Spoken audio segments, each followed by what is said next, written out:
When you bring your child home for the first time, you want a baby monitor you can trust. When you choose Stork, you choose technology trusted to monitor 10 million babies in hospitals every year.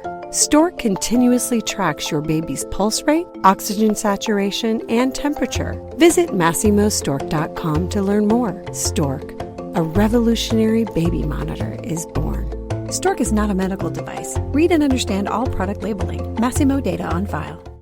Moms and dads, I bet you can relate to this email. Kirk, my son is just like the kids you described in your podcast. He comes home feeling defeated after school, feeling like he isn't smart. But I got him Crunch Labs and he loves it. Building the new toy and watching Mark Rober makes him feel smart. And then he explains, talking a million miles a minute, like our kids do, all the cool science facts he's learned. It's like I get my real kid back when he's building his Crunch Labs toy. And that is exactly why I was so psyched when my niece first told me how her son loves Crunch Lab. Confession, this is the one sponsor I wanted more than any other because it's such a perfect fit for our kids. So go to crunchlabs.com/calm and you'll see why. Crunch Labs is a STEM monthly subscription build box for kids. Your kids get a really fun toy in the mail every month. And what kid doesn't love that? And then they put it together by watching a step-by-step video from former NASA engineer Mark Rober, where he teaches all the cool physics that make the toy work. Mark's passion is helping kids think like engineers. And this helps your kids develop resilience and problem-solving skills while having a ton of fun. Get your kids something they will actually love, use, and look forward to getting all throughout the coming year. Build your child's confidence now. Visit crunchlabs.com/calm and get your kids Crunch Labs today. Do you have a child who's oppositional, who's defiant at times, just like to argue back at you?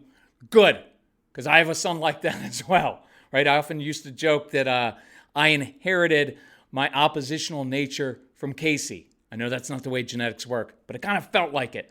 So I want to give you insight into these kids' brains and what's really going on. Very quickly, I'm going to try this in 2 minutes or less to get this insight. So 3 categories on this sheet I'm looking at that we created. It's really, really cool way of looking at your kids' brains. First column is about kids who have inhibited neurotransmitters in the brain that don't communicate that well. So they have very busy brains. It's why they have a high need for order and structure. So what happens if I've got a very busy brain? It's why your kids often are disorganized and forgetful, struggle with executive function and following through. This is where anxiety comes from. Often poor planners. What's the plan? What's the plan? What are we doing? Struggle with short-term memory, right? Which makes it hard in school because that's when you need it to recall information for a timed test. Tend to be slower processors of information, which is why when you ask them, like, why did you do that? They often say, I don't know. Right? They get overwhelmed easily. They like to control others. They're often bossy. It's when you try to play a video game or any game with them, a board game, they're going to change the rules of the game, cheat, or quit.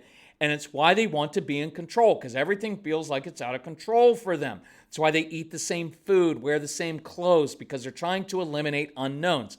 This is why in the arguing, why they have to, they're persistent. They will not stop because they have to enforce justice, right? That's why fairness is such a big deal. I need to tie this together. That's why in arguments, if you're intellectually dishonest with them and you don't argue fairly or you're not making the right point, they will key in on that because they need to box that in. That's why they struggle with organizing thoughts and getting them from head onto paper. That's why transitions are difficult and they melt down over little things.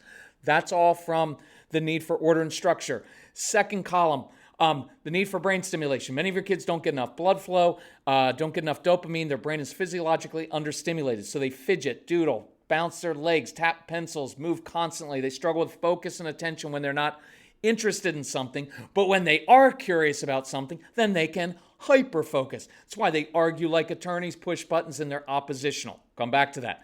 It's why they get bored easily, and you have to watch boredom because that causes a lot of issues. It's why they do things the hard way, and they'll even choose the harder path. If you just following what you told them to do would be so much easier, but they'll do it the hard way and take a harder consequence.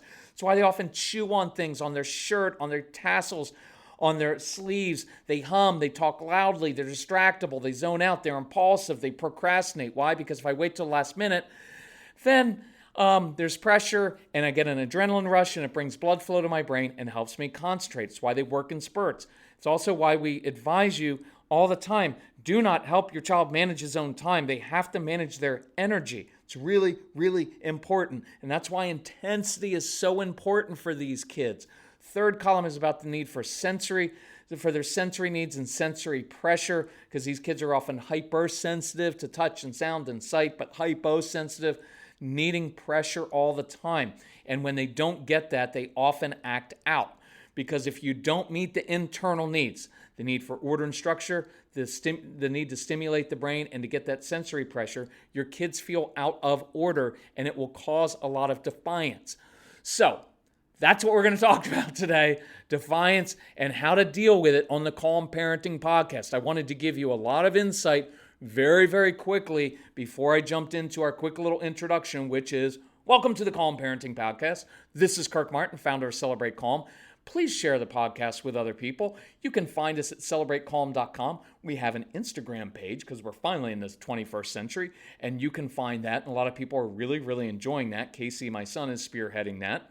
And that's it. Just Google the Calm Parenting Podcast. So if you need help, email that son, the strong-willed one who genetically caused me to inherit from him an oppositional nature. His name is Casey, C-A-S-E-Y, at celebratecalm.com. If you need any help, email him. We will help you. We have a massive Black Friday sale. By the way, we got into a fight because people are like, do you and your son still argue over things? Of course. We're both oppositional. He's like, Dad, we need to do a Black Friday sale. I was like, I don't like Black Friday sales. You know why? Because they start now in October. Used to be one day. Now it's an entire month. It's dumb. Stupid. Can you hear where your kids get it from? Because I don't like it. It's not intellectually dishonest. He's like, you have to do it because people are expecting it. And I was like, I don't want to do it. I don't like doing things that I don't find to be that I don't want to do. And he was like, Dad, you can do that, but it's just going to hurt you. And I was like, okay, right? And I was partially willing to do it, but he overruled. And here's how he overruled me: because he created this really cool graphic and put it up on the website without me knowing, that said Black Friday sale, because we have 3 of them. Go to celebratecalm.com. So the next, and you'll see 3 Black Friday sales. So the next fight we had was over what was the pricing going to be. So I gave the pricing. And he's like, Dad, that's too low, because if you make prices too low, people will devalue your work and not value it enough. And I was like, you've been listening to me say that for 20 years. Awesome. But see, when it's my idea, then it's okay. Have you ever noticed that with your kids?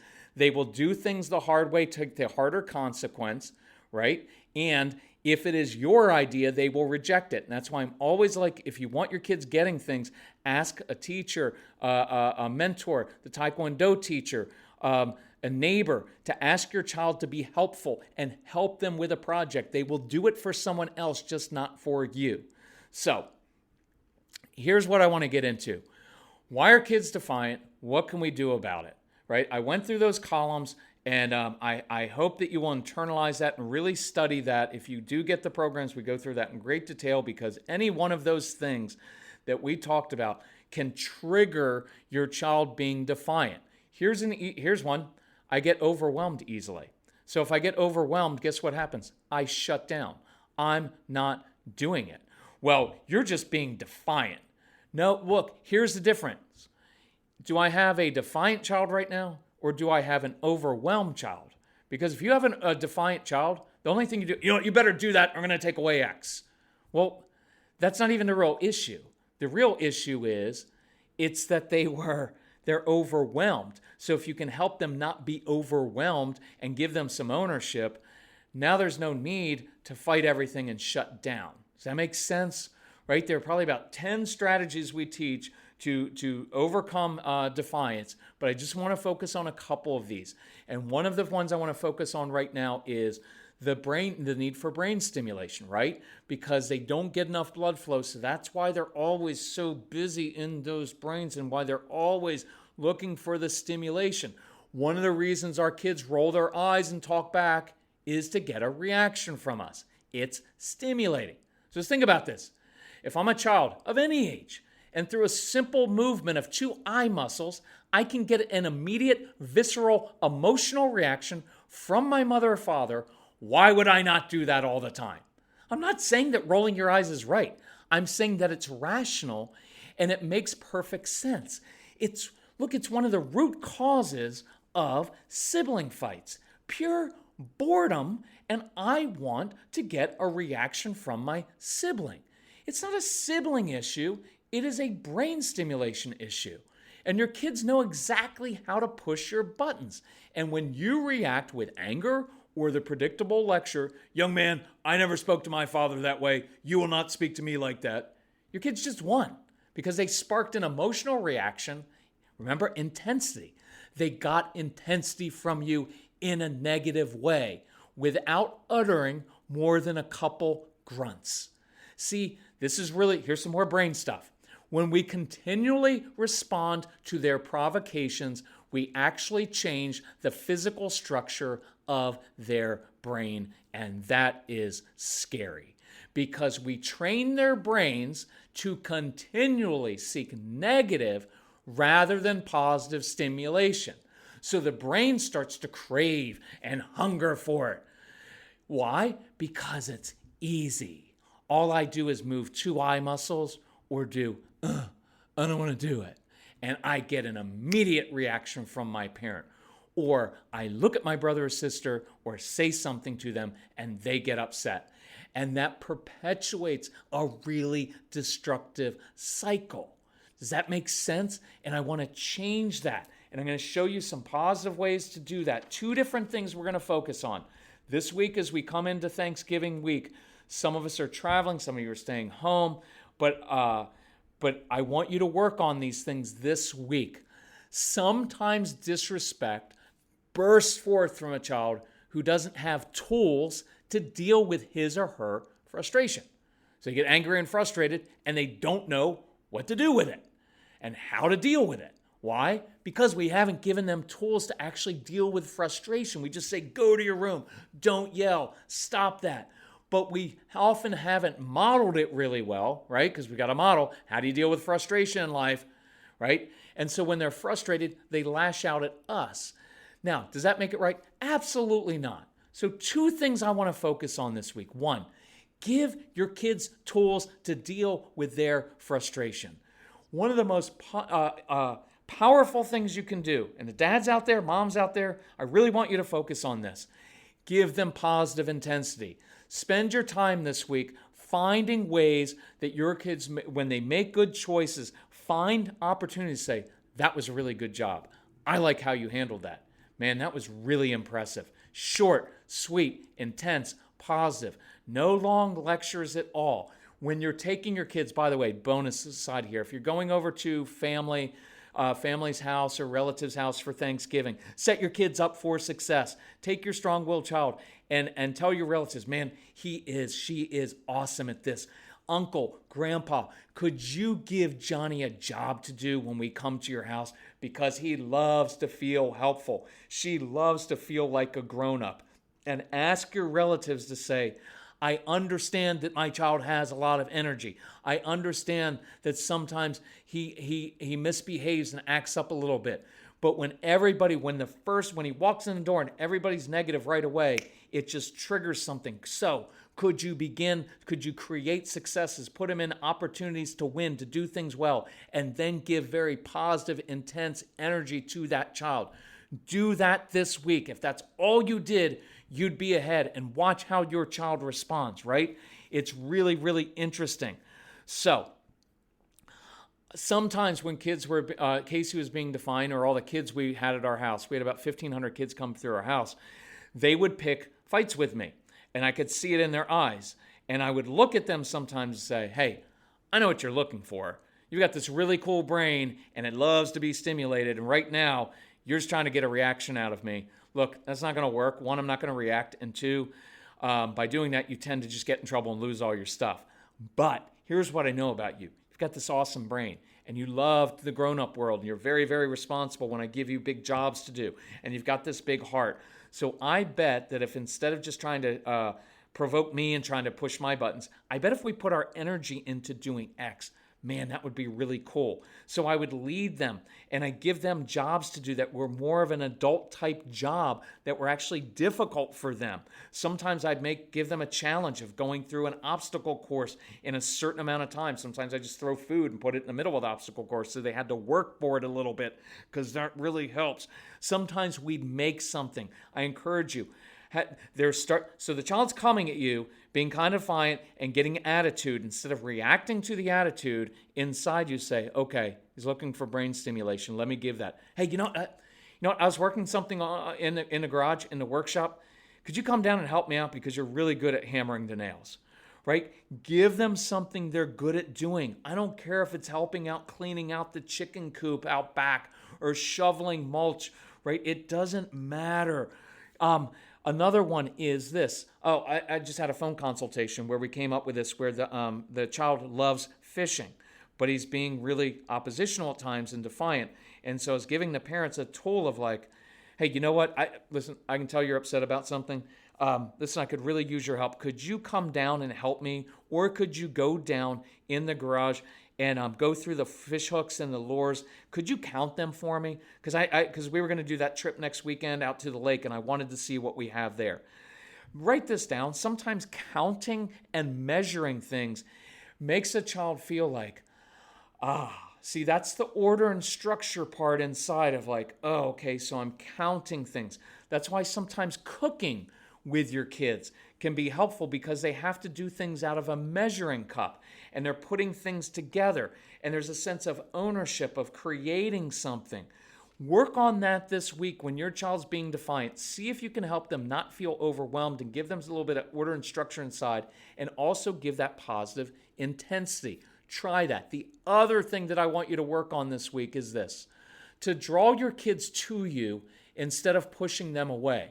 Because usually when they get defiant, we end up yelling, send them to their rooms along with some kind of punishment. Young man, you've lost your video games for a week now. Or if you're a man, you're like, for a month. Because we always do ones, men do consequences we can't keep. And then they scream all the way to their bedrooms, and we keep yelling as well. Keep it up and you're going to lose it for 2 weeks, right? And they're like, you're stupid. And it just goes downhill, right? And this is where I bury my head in shame, because I used to do this all the time. I knew Casey was going to keep screaming because we didn't deal with the root issue, and I could see his face all red. And so I'd end up dishing out some ridiculous punishment, right? And I'd end up saying things like, why do you have to make things so difficult, right? Just beautiful, right? Then I'd feel guilty, and we'd spend the rest of the night undoing all the hurtful things we'd said. And yes, we end up, look, we've got to own this. We end up saying disrespectful and hurtful things as well as parents, right? Now we justify it because we're the authority figure. There's no justifying it. It's just our own frustration. Isn't that interesting, the cycle?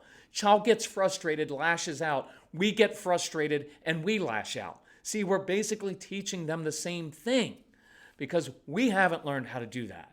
And so I knew in that moment that I needed to de-escalate the situation, because I knew every time I yelled back or taunted him with a greater punishment, he'd react even more. But at that moment, I didn't have that emotional maturity. I didn't have that insight to know this is what's happening, and I didn't know how to calm the situation. But if you will practice that this week of de-escalating, because we've been through that. It's all over the programs. And I encourage you. We've got the Black Friday sale and things, and you can reach out to Casey and ask him what's most beneficial, and we'll help you financially in every way. But I want you to, look, we've got this week coming up where some of you are going to be traveling or we don't have the pressures of school. Put these downloads, listen to them on your computer, on your phone. Let your kids listen and begin to internalize this and work on de-escalating and giving your kids tools. Control yourself. Give your kids tools to succeed. Because otherwise, look, how many hurtful nights, how many wounded spirits could be avoided if we just calmed ourselves? And instead of reacting what's going on to our kids, we got to the inside of them and figured out, oh, this is just a search for order and structure. Kid just wants a little bit of ownership. Or, oh man, kid's just bored. He's looking for his brain to be stimulated. I can show you 15 different ways to stimulate that brain of yours. And it's going to be something fun, something you enjoy, and you're not going to lose all your stuff, right? So watch how insidious this becomes. At the exact moment when our kids are crying out for help, because usually when they're yelling at you, you're stupid, I hate you. It's honestly, it's a cry for help. At that moment, what do? We push them away from us in anger instead of using it as a teachable moment, because these moments are huge opportunities. Trust me, they're such huge opportunities to teach your kids. And at that moment, we model the exact behavior we want to discourage, right? We deal with our frustration by getting frustrated and yelling at them, right? So no blame, no guilt. Let's work on that this week. De-escalate, control yourself, model it for your kids, and give them practical tools to deal with that boredom, to create that order and structure, to help with the sensory needs. If you need help, email us, reach out to us. This is what we exist for. This is not a job. It's not a business. This is our passion in life. And so we want to help. So email kccasey@celebratecalm.com and ask them, tell them about your family. We will help you with whatever you need help with. So anyway, thank you. Thank you for listening. Please share our podcast with other people and other parents who struggle. Enjoy your Thanksgiving. And if you're struggling on Thanksgiving, email us that day. I'm going to be tuned in on email for a little bit of the day, and I'll try to help you out as you're fighting with relatives. One other idea, by the way, give your relatives insight into your kids. Here is why my son or daughter gets frustrated so much or melts down. Here is what you could do next time. If you will give her a job to do, and you will and give her a lot of positive affirmation, if you will stimulate her brain, if you will play to her strengths. Give your in-laws and your relatives tools in order to help your child.